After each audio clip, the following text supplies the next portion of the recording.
Bonjour et bienvenue à cette formation sur notre équipement SafeSpace.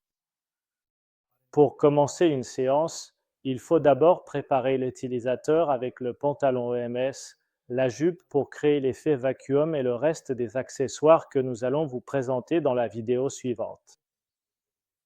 Préparation de l'utilisateur. Tout d'abord, il faut enfiler les sous-vêtements en coton, puis, le moniteur de fréquence cardiaque directement sur la peau, c'est important. À titre de recommandation, s'il peut être légèrement humidifié, ce sera mieux, et le placement à hauteur de poitrine.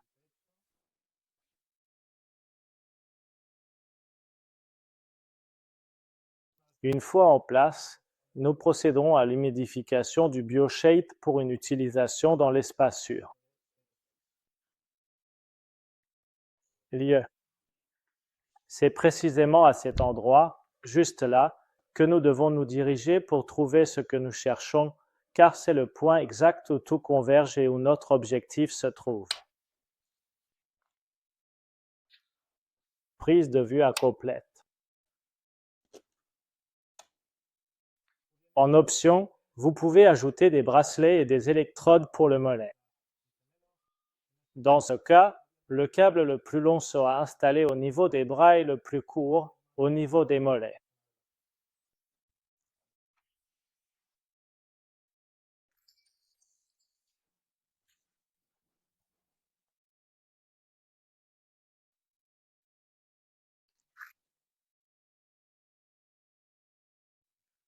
La partie dorée, le câble connecté à l'électrode du bras, sera branché ici, à la sortie située sur la partie supérieure et arrière du pantalon, de la même manière de l'autre côté.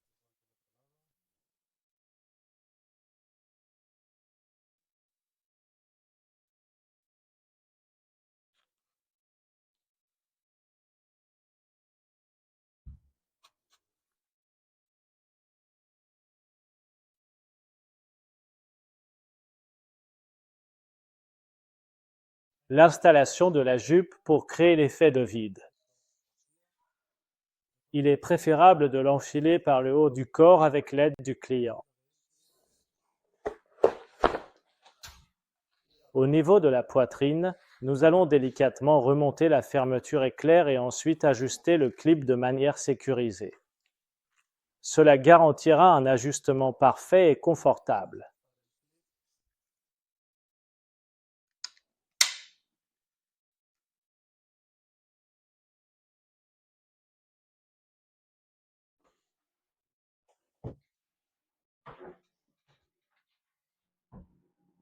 Connectez le câble au pantalon pour le contrôle de l'EMS.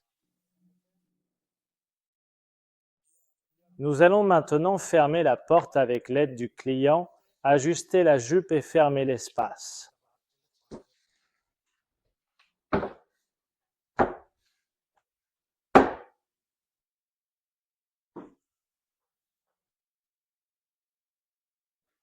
Et enfin, le câble d'urgence connecté au bras et les lunettes en cas d'utilisation de la lampe à collagène à LED rouge.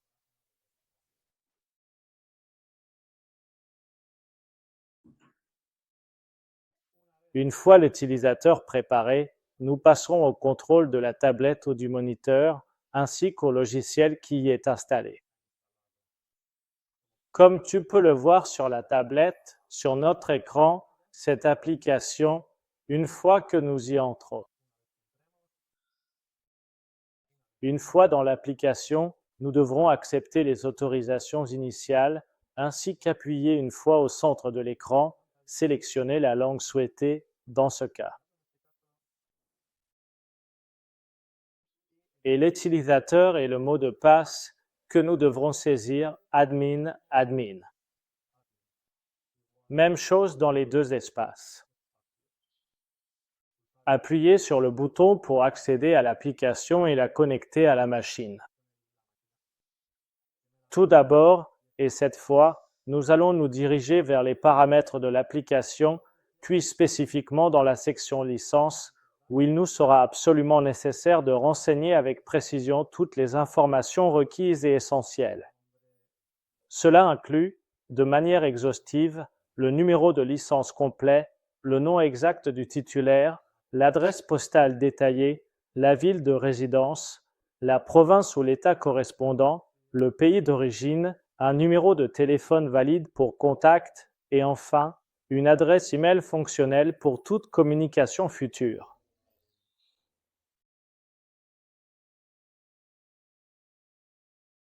Au signe, une fois ces informations renseignées et que vous disposez d'une connexion Internet et du Bluetooth, appuyez sur le bouton Valider la licence pour valider votre licence.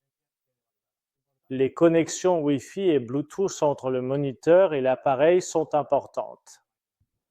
Sur la droite de l'écran, nous allons vérifier le numéro de série de notre appareil, ainsi que la présence de la bioimpédance et l'activation de l'EMS une fois la connexion établie. Nous contrôlerons la durée de la séance, qui doit être comprise entre un minimum de 20 minutes et un maximum de 30 minutes. Le contrôle ou moniteur de la fréquence cardiaque doit également être installé, si ce n'est pas déjà fait, à l'aide du numéro de série que l'on trouve à l'arrière de l'appareil. Et nous confirmerons toutes ces informations pour activer la licence. Une fois la confirmation effectuée, nous retournerons au panneau ou au menu principal où nous sélectionnerons la première option, panneau de contrôle. Il nous recommandera de regarder ces tutoriels pour un bon fonctionnement, les premières étapes, le logiciel et les incidents courants. Maintenant, nous pourrons entrer dans notre panneau de contrôle où nous aurons accès à tous les réglages possibles de la séance. En haut de l'écran, nous attendrons quelques secondes pour la connexion de l'EMS et de notre tapis de course. Sur la partie droite, nous verrons la fréquence cardiaque de notre moniteur une fois qu'il sera placé sur le client et installé dans le logiciel. Les données du tapis de course et les calories consommées pendant la séance, un mélange entre l'EMS et l'effort réalisé sur le tapis. Nous sélectionnerons un programme individuel automatique d'électrostimulation, parmi lesquels, par exemple, je choisirai l'échauffement. Nous continuerons dans la partie inférieure gauche pour contrôler l'infrarouge en degrés, le vacuum, le pourcentage d'intensité, l'inclinaison en degrés et la vitesse en km/h.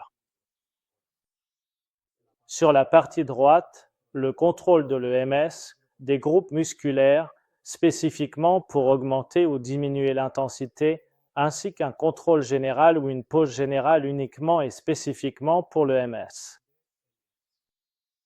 Rappelez-vous qu'il est toujours possible de réaliser le traitement ou la séance en utilisant l'EMS ou le vacuum, ou chacun séparément ou individuellement. Nous allons maintenant enregistrer notre client. Ici, nous verrons la liste sinon, nous créerons un nouveau client. Il est important de remplir toutes les informations. Un autre exemple, le genre, la date de naissance, un numéro de téléphone, une taille, un poids et l'email. Exemple. D'accord. Une fois ces informations remplies, il faut lire et faire signer le consentement par le client qui accepte la réalisation du traitement. Enregistrer et confirmer. Une fois cela fait, nous pourrons également ajouter des forfaits au client, un suivi des séances déjà consommées ou des séances qui restent à effectuer, ainsi que les groupes EMS que nous pourrons activer ou laisser inactifs. Et une fois toute cette configuration terminée, nous appuierons sur le bouton pour accepter et que le client soit créé avec succès, n'est-ce pas? Nous quitterons la fiche du client. Une fois le client créé, il faudra le sélectionner à nouveau pour que son nom apparaisse en bas de l'écran. Une fois tout cela fait, licence installée, client créé, panneau de contrôle prêt, nous commencerons notre séance en appuyant sur le bouton Démarrer. Nous pourrons toujours modifier la durée en augmentant ou en diminuant les minutes, ainsi que choisir si nous voulons contrôler uniquement la partie aspiration ou nous pourrons augmenter l'intensité de l'aspiration en pourcentage, régler les degrés de l'infrarouge, l'inclinaison du tapis, ainsi que la vitesse. Et sur la partie gauche, vous avez la lampe au collagène, la couleur de la lumière extérieure et le bouton d'arôme pour activer l'aromathérapie, offrant une expérience complète. Ici, dans la partie inférieure de l'écran, nous pourrons sélectionner une intensité basique, moyenne ou élevée pour l'aspiration. De même, nous pouvons revenir au contrôle principal, sélectionner la partie EMS et contrôler uniquement le pantalon ainsi que les intensités EMS pour chaque partie du corps ou depuis le bouton général.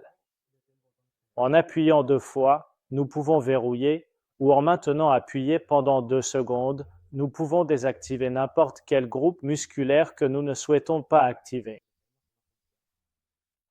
Sur le côté droit, nous contrôlerons le temps de contraction en secondes, le temps de pause en secondes indiqué par ces barres. Tout comme en cliquant sur l'icône de récupération, nous pouvons activer notre récupération active à condition que cette icône soit verte. En bas, X1, X2. Nous pouvons augmenter l'intensité 2 par 2 ainsi que la diminuer ou le faire 1 par 1, les deux.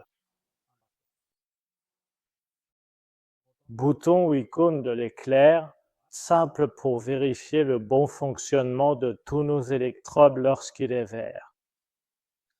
Nous reviendrons au contrôle principal où nous pourrons toujours voir nos paramètres d'entraînement ainsi que les kilocalories générées pendant la séance, le pouls via le moniteur de fréquence cardiaque et la distance parcourue en mètres sur le tapis. Nous incluons également l'option du Virtual Route qui nous montrera une série de paysages pour rendre notre entraînement plus agréable et amusant. En appuyant au centre de l'écran, nous ferons disparaître les contrôles et en appuyant à nouveau, nous pourrons accéder à tous les contrôles de l'écran. Encore une fois, nous appuierons pendant 2 secondes pour retirer la vidéo. Une fois notre session avec ShapeSpace terminée, nous pourrons appuyer sur le bouton Réinitialiser, puis Accepter. Un bip retentira pour signaler la fin de la session et un résumé de notre séance s'affichera avec nos objectifs atteints, le nom du client, les calories brûlées, le pourcentage moyen de MS, l'intensité maximale en MS, la distance parcourue, le pouls moyen obtenu, la vitesse moyenne du tapis et l'inclinaison moyenne que nous avons maintenue pendant cette session. C'est tout pour la version du panneau de contrôle. Nous pourrons retourner au menu principal où, ensuite, nous verrons l'option Client, la liste des clients, où nous pourrons en sélectionner un pour vérifier son activité, ses forfaits, la bioimpédance, dans le cas où nous aurions activé eBody Pro avec notre licence, ainsi que les groupes à travailler chez ce client. De même, il est possible de créer un nouveau client. Ensuite, des programmes de MS individuels avec tous les paramètres de fréquence, largeur d'impulsion, rampe, contraction et pause. Les programmes automatiques de MS. En appuyant dessus, nous pourrons sélectionner et voir en quoi consiste chaque séquence de ces programmes automatiques ou en créer un, soit individuel, soit automatique, en ajustant le nom du programme, la fréquence, la rampe et toutes les informations demandées. De même, en mode automatique, il faudra créer des séquences de programmes individuels qui additionneront le total des minutes et généreront ce programme avec un maximum de 25 minutes. Nous reviendrons au menu principal. Si eBody Pro est installé, nous pourrons utiliser et rendre compatible le système eBody Pro de bioimpédance avec notre ShapeSpace. Dans la section tutoriel, vous pouvez regarder les vidéos tutoriels. Et enfin, la configuration. Encore une fois, licence, gestion des centres, où nous pourrons aller dans l'administrateur, modifier les données, le nom d'utilisateur, le mot de passe, ainsi que le reste des informations concernant l'administrateur ou les entraîneurs, ou même créer d'autres comptes, que ce soit avec un contrôle d'administrateur ou un contrôle d'entraîneur, qui aura moins de possibilités pour modifier ou gérer, les configurations dans le système. Effectuer une sauvegarde. Il est toujours recommandé, une fois par mois, d'enregistrer toutes les données des clients, des séances, afin de pouvoir les garder en sécurité dans le cloud. Créer la sauvegarde ou la restaurer, ainsi que choisir la langue sélectionnée ou pouvoir contacter notre service technique via les informations affichées. Enfin, un bouton pour quitter notre écran, notre moniteur, et ainsi pouvoir éteindre ShapeSpace de cette manière. C'est tout pour cette brève formation sur notre machine ShapeSpace. Nous espérons que vous l'apprécierez. Pour toute question, n'hésitez pas à contacter le service de formation. Merci beaucoup.